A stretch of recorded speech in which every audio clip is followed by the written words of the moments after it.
America आणि Iran यांच्यामध्ये सुरुवातीला जे युद्ध झालं त्यानंतर शस्त्रसंधी झाली.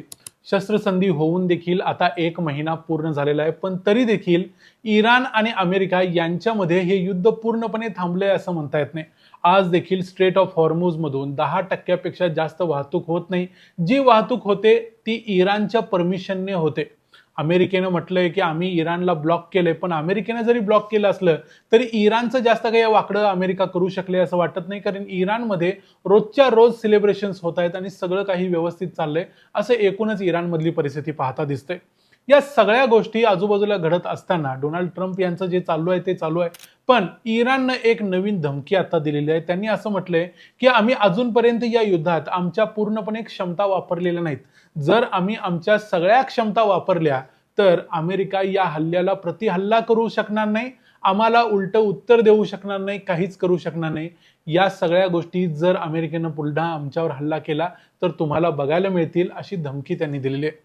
आता याचा अर्थ असा घेतला जातोय, कारण इराणियन मीडियामध्ये देखील अशा पद्धतीची चर्चा चालू झालेली आहे आणि ती चर्चा आहे जगभरातून पसरलेल्या, समुद्राखालून पसरलेल्या इंटरनेट केबल्स बद्दलची.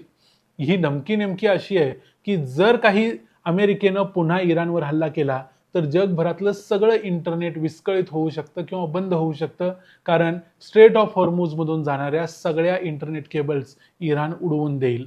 पण नेमकं इराणला काय म्हणायचं आहे, इराण काय सूचित करायचा प्रयत्न करतोय, असं कुठलं शस्त्र इराणकडे आहे, हे थोडक्यात बघूया आजच्या या व्हिडिओमध्ये. मी आहे रणजित यादव आणि तुम्ही पाहताय द मराठी बाणा. मागच्या 15-20 दिवसात आपण इराण बद्दलच्या जास्त काही गोष्टी बघितलेल्या नाहीत, त्याच्याकडे आपण लक्ष दिलं नाही. याचं एक कारण म्हणजे इथं काही विशेष असं नवीन घडत नव्हतं. याच्यामध्ये डोनाल्ड ट्रम्प हे नेहमीप्रमाणे रोजच्या रोज धमक्या देत आहेत. त्यांचे ते ट्विट ट्रुथ सोशलवर करतायत ज्यामध्ये ते सांगतायत की इराणवरती अशा पद्धतीचे हल्ले करू की इराणनं कधीही बघितलेले नसतील. पण असे हल्ले त्यांनी आजपर्यंत कधीच केले नाहीत आणि त्याचा इराणला देखील काय फरक पडला नाही. दुसऱ्या बाजूला IRGCचे जे चीफ आहेत मोहसिन रजाई यांनी असं म्हटलंय की जर पुन्हा अमेरिकेनं इराणवर हल्ला करायचा प्रयत्न केला तर इतिहासात या गोष्टीची नोंद होईल की इराणनं अमेरिकेसारख्या महाशक्तीला पर्शियाच्या आखातात कायमचं बुडवलं. आजपर्यंत कधीही नव्हते झाले एवढे अमेरिकन सैनिक या पर्शियाच्या आखातात बुडवले जातील, मारले जातील, अशी धमकी IRGCच्या प्रमुखांनी दिलेली आहे. त्यामुळे थोडक्यात इराणमध्ये जे काही चाललंय त्यावरून असं वाटतंय की इराण हा जास्त पॉवरफुल झालाय, गब्बर झालाय, अमेरिकेला तो आता ऐकणार नाही. दुसऱ्या बाजूला अमेरिकेनं कितीही म्हटलं की इराणचे सगळे मिसाईल्स वगैरे संपले, अजूनही इराण म्हणतोय आमच्याकडे अजून एवढे मिसाईल शिल्लक आहेत की आम्ही कितीतरी वर्ष लढू शकतो. त्याचबरोबर इराणची नेव्ही संपली असं म्हटलं असलं तरी इराण अजून देखील स्ट्रेट ऑफ हॉर्मुझ कंट्रोल करतोय आणि अमेरिका जास्त काही त्यांची वाकडी करू शकलेली नाही. अजून देखील जगभराची सगळी वाहतूक ज्या देशांची, भारताची सुद्धा जी चाललेली आहे ती इराणची परमिशन घेऊन चाललेली आहे. इराणच्या परमिशन शिवाय तिथून एकही जहाज पास होत नाही. जर त्यांची नेव्ही संपलेली असेल तर मग हे कसं काय शक्य आहे? त्यामुळे इराण यामध्ये अजून जास्त पॉवरफुल झालाय, हे सत्य आहे. या सगळ्या दरम्यान मग इराणमध्ये IRGCच्या लिंक असणारी एक अत्यंत महत्त्वाची अशी एक वृत्तसंस्था आहे, तिचं नाव आहे तस्नीम न्यूज एजन्सी. ही सरकारी नसली तरी निमसरकारी आहे असं म्हणू शकतो, अशी ही न्यूज एजन्सी आहे. त्यांनी एक रिपोर्ट पब्लिश केलाय जगभरातल्या इंटरनेट केबल संदर्भातला आणि विशेषतः स्ट्रेट ऑफ हॉर्मुझ मधून जाणाऱ्या त्यांच्या संदर्भातला.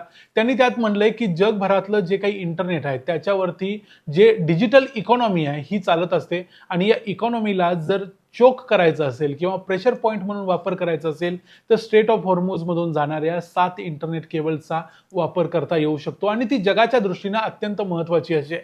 आणि या गोष्टीनंतरच मग इराणियन मीडियामध्ये एक प्रकारची चर्चा चालू झाली की कशा या स्ट्रेट ऑफ हॉर्मुझ मधून जाणाऱ्या 7 इंटरनेट केबल्सचा वापर, ज्या ऑप्टिकल फायबर केबल्स आहेत याचा वापर इराण पुन्हा करू शकतो जगाला वेठीला धरण्यासाठी, जसं त्याने स्ट्रेट ऑफ हॉर्मुझ मधून जाणाऱ्या तेलासाठी आणि गॅससाठी केला. आपल्याला माहिती आहे की स्ट्रेट ऑफ हॉर्मुझ मधून जवळजवळ 20% जगाचं तेल जातं, जवळजवळ 25 ते 30% जगाचा गॅस जातो आणि यावरती जर चोक केलं तर जगाची सगळ्या काय अवस्था झाली ते आपण देखील बघितलंय. अशीच अवस्था आता इंटरनेटच्या माध्यमातून देखील इराण करू शकतो. यामध्ये एक लक्षात घ्यायला पाहिजे की संपूर्ण जग हे जरी इंटरनेटने एकमेकांशी जोडलं असलं तरी हे इंटरनेट कसं काय जोडलं गेलंय तर याच्या मागे आहेत समुद्राच्या खालून जाणाऱ्या अजस्त्र अशा मोठ्या मोठ्या ऑप्टिकल फायबरच्या केबल्स. या ऑप्टिकल फायबरच्या केबल्स या संपूर्ण जगातल्या सगळ्या समुद्राखालून पसरलेल्या आहेत. याचा नकाशा आम्ही आता स्क्रीनवरती तुम्हाला दाखवतोय. या नकाशामध्ये तुम्हाला दिसत असेल की प्रत्येक ठिकाणी मल्टिपल वायर्स गेलेल्या आहेत आणि त्या समुद्राखालून जगातल्या प्रत्येक देशाच्या बॉर्डरच्या जवळून गेलेल्या आहेत. या इंटरनेट केबल्सवरती जर कोणी आघात केला किंवा त्याच्यावर हल्ला केला तर तिथलं इंटरनेट पूर्णपणे विस्कळीत होऊ शकतं, बंद देखील पडू शकतं. आणि आता इराणनं जसं स्ट्रेट ऑफ हॉर्मुजचा वापर केलाय, तुम्हाला नकाशा दिसत असेल की स्ट्रेट ऑफ हॉर्मुज मधून देखील काही इंटरनेट केबल्स गेलेले आहेत आणि त्या केबल्स डॅमेज होऊ शकतात. अतिशय सहजपणे त्या डॅमेज करता येतात. काही वर्षापूर्वी 2024 मध्ये रेड सी मध्ये हुती बंडखोरांनी एक हल्ला केला होता जहाजावरती. तो हल्ला झाल्यानंतर ते जहाज जाऊन समुद्राच्या तळाला जेव्हा बडवलं तेव्हा तिथं असलेल्या ऑप्टिकल फायबरच्या केबल डॅमेज झाल्या होत्या आणि तिथलं इंटरनेट विस्कळीत झालं होतं. आता इराण याच गोष्टीचा परत एकदा वापर करायचा म्हणतोय आणि त्यातून जगाला पुन्हा एकदा वेठीस धरायचं. आपण जे इंटरनेट वापरतो, ज्याच्यामध्ये यूट्यूब, इंस्टाग्राम या गोष्टी वापरतो ज्या ऑनलाईन चालत असतात, याच्याशिवाय एकमेकांसोबत जे चॅटिंग असतं, याच्याशिवाय इतर ज्या गोष्टी असतात जसं ऑनलाईन डिजिटल ट्रान्झॅक्शन्स असतात, बँकमधले इतर व्यवहार असतात, या सगळ्या गोष्टी चालतात मुळात याच इंटरनेटच्या स्पीडमुळं.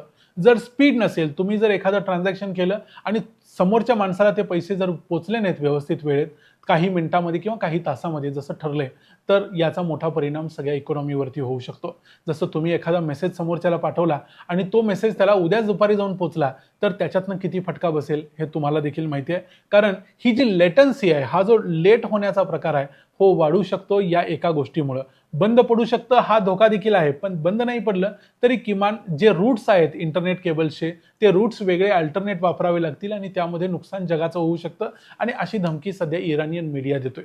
आणि मी तुम्हाला म्हटलं तसं या सगळ्या ज्या वायर्स आहेत किंवा ऑप्टिकल केबल्स आहेत, या सगळ्या ज्या समुद्राखालून अंथरल्या गेल्या त्यावेळेला इराणसारख्या देशाची परमिशन घेणं जवळजवळ अशक्यच असतं. त्यामुळं जेव्हा स्ट्रेट ऑफ हॉर्मुज मधून या वायर्स टाकल्या गेल्या, इथं 7 वायर्स आहेत स्ट्रेट ऑफ हॉर्मुज मध्ये, या जेव्हा टाकल्या गेल्या तेव्हा त्या मुळातच टाकल्या गेल्या सौदी अरेबियाच्या बाजूनं, UAEच्या बाजूनं, ओमानच्या बाजूनं टाकल्या गेल्या. कारण इराणची परमिशन मिळणार नाही आणि उद्या इराणच्या बॉर्डरमध्ये एखादी अशी गोष्ट सेन्सिटिव्ह असू नये ज्याचा वापर इराण करू शकतो. त्यामुळं या वायर्स सगळ्या कॉन्सन्ट्रेटेड आहेत, म्हणजे एकाच ठिकाणी साठलेल्या आहेत, एका वेळेला त्या सहजपणे सापडू शकतात आणि समुद्राच्या खाली काही कोणाची सत्ता नाही. इराणकडे कितीही नेव्ही नाही म्हटलं तरी इराणचे काही लोक जर समुद्राच्या तळाला गेले तर ते सहजपणे या वायर्स उडवून देऊ शकतात. ही कॅपॅसिटी त्यांच्याकडे आहे आणि अशा पद्धतीचा हल्ला जर इराण करत असेल तर संपूर्ण समुद्रात ह्या वायर जिथून जिथून गेल्या असतील ते सगळ्या कंट्रोल कशा करणार? हे काही हवेत एखादं विमान जातंय आणि बॉम्ब टाकतंय आणि त्याच्यावरती आपण एअर डिफेन्स सिस्टीमनं डायरेक्ट हल्ला करून त्याला उडवू शकतो, असं काही इथं समुद्रात करता येत नाही. समुद्राच्या खाली एखाद्या माणसाला टार्गेट करणं हे अशक्य जरी नसलं तरी खूप अवघड मात्र आहे, हे कुणीही मान्य करेल. मग या गोष्टींचा भारतावर तशाच संपूर्ण जगावर परिणाम होऊ शकतो. भारताचं इंटरनेट हे जास्तीत जास्त करून आपल्या पश्चिमेच्या देशांशी जोडलेलं, म्हणजे युरोप बरोबर, अमेरिकेबरोबर जोडलेलं आहे. कारण आपण तिथल्या सर्व्हिसेस जास्तीत जास्त वापरतो. मग जी गुगल असेल किंवा इंस्टाग्राम असेल, यूट्यूब असेल, हे सगळं आपण अमेरिकेचे प्रॉडक्ट्स वापरतो आणि त्यामुळं याच्यासाठी आपल्याला तिथून ह्या सुविधा पुरवल्या जातात. याच्यावरती सगळा परिणाम होऊ शकतो. युरोपमधून ज्या सुविधा मिळतात त्याच्यावर देखील परिणाम होऊ शकतो जर या वायर्स डॅमेज झाल्या तर. पण आता याच्यावरती इराणनं ही धमकी जरी दिली असली आणि इराणनं जे मी अगोदर म्हटलेलं होतं, एक अशी धमकी दिली की आमच्याकडे ज्या कॅपेबिलिटीज आहेत त्याचा आम्ही पूर्णपणे वापर केलेला नाही. जर आम्ही त्याचा वापर केला तर त्याच्यावरती तुम्ही काहीच करू शकणार नाही, करण्यासारखं काही असणार नाही. आणि ती गोष्ट कदाचित हीच असू शकते की जगाचं इंटरनेट बंद पाडायची क्षमता इराणकडे आहे आणि त्याला कुणीही थांबवू शकणार नाही जर त्यांनी असं काही केलं तर. आता सध्या असं होईलच हे माहिती नाही, पण अमेरिका आणि इराणमधलं युद्ध थांबण्याच्या मार्गावर नाही आहे. भलेही सीज फायर असला आणि अमेरिका आत्ता ते युद्ध ताणवण्याच्या विचारात जरी नसला तरी अमेरिका माघार घेण्याच्या विचारात नाही, इराण देखील माघार घेण्याच्या विचारात नाही. दोघांच्यातलं हे युगमधलं युद्ध कुठं जाऊन थांबणार हे कुणाला माहिती नाही. नरेंद्र मोदींनी जनतेला जे आवाहन केले ते तर तुम्हाला माहितीच आहे की पेट्रोल डिझेल कमी वापरा, सोनं कमी वापरा, जेणेकरून त्याच्यावरचा खर्च कमी होईल. या सगळ्या गोष्टी एकाच दिशेला बोट करतात किंवा निर्देश करतात की हे युद्ध आणखी पेटू शकतं, वाढण्याची शक्यता दाट आहे आणि त्यासाठी संपूर्ण जगानं तयारी ठेवली पाहिजे. या व्हिडिओमध्ये इथंच थांबूया. हा व्हिडिओ तुम्हाला कसा वाटला ते आम्हाला कमेंट्समध्ये सांगा. व्हिडिओ आवडला असेल तर व्हिडिओला लाईक करा, चॅनलला सबस्क्राईब करा. पुन्हा भेटू पुढच्या व्हिडिओमध्ये. तोपर्यंत पाहत राहा द मराठी बाणा. जय हिंद, जय महाराष्ट्र.